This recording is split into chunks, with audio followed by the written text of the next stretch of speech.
Waalaikumsalam warahmatullahi wabarakatuh. Alhamdulillah, alhamdulillahirabbil alamin. Asyhadu an la ilaha illallahul malikul haqqul mubin wa asyhadu anna Muhammadan abduhu wa rasuluhu shadiqul wa'dil amin. Allahumma salli wa sallim ala sayyidina Muhammadin wa ala alihi wa sahbihi ajma'in. Amma ba'du. Yang sama-sama kita hormati Bapak Dewan Juri, yang sama-sama kita hormati pula Ustaz dan Ustazah, singkatnya hadirin sekalian yang saya cintai.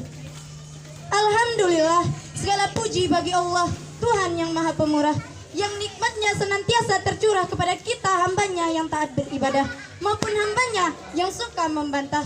Syukur alhamdulillah, berkat taufik, hidayah, beserta inayahnya kita bisa berkumpul di tempat yang insya Allah mulia ini.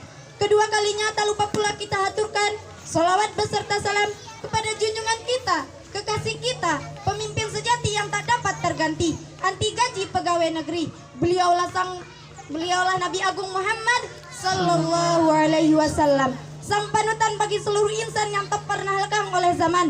Disegani lawan, disenangi kawan, beliaulah pahlawan tanpa rupawan, tak tergiur akan harta, tahta dan perawan.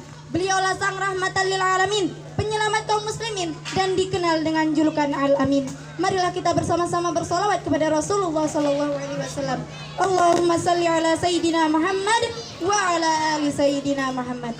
Baiklah, izinkan saya memperkenalkan diri. Nama saya Bayi Hurnia, utusan dari Yayasan MTEK Madrasah Diniyah Takmiliyah Anak Soleh NW Buja, Desa Arang Selatan, Kecamatan Terara, Kabupaten Lombok Timur.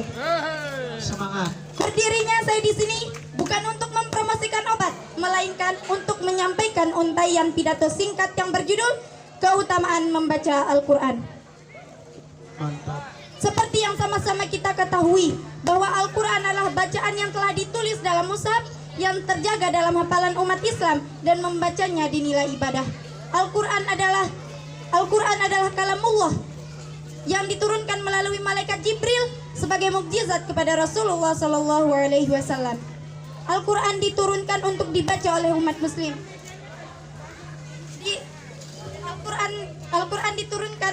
Al-Quran diturunkan untuk dibaca oleh umat Muslim, diteladani dan diamalkan sebagai syafaat di akhirat kelak. Allah Subhanahu wa Ta'ala telah menjamin bagi siapa saja umat Muslim yang membaca Al-Quran dan mengamalkan isinya, maka ia tidak akan tersesat di akhirat kelak. Dia tidak akan celaka di akhirat kelak. Berkaitan dengan hal ini, Allah Subhanahu wa Ta'ala berfirman dalam Al-Quran yang berbunyi, A'udzu billahi minasyaitonir rajim. Faman ittaba'a hudaya fala yadhillu wa la yashqa. Yang artinya, barang siapa yang mengikuti peringatanku, maka ia tidak akan tersesat dan tidak akan celaka di akhirat.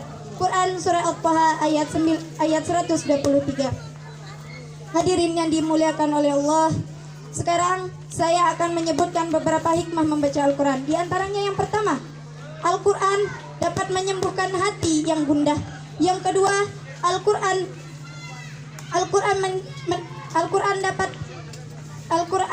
menjadi obat hati yang sangat. Yang kedua, Al-Quran menjadi obat hati yang sakit. Dan yang ketiga, Al-Quran sebagai penyembuh. Al-Quran sebagai pengobat jasmani.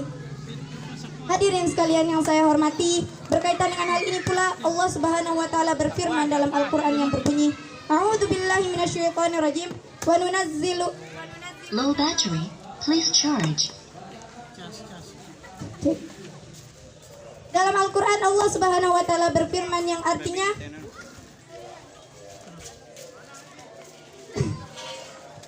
dalam Al-Quran Allah Subhanahu wa Ta'ala berfirman yang artinya,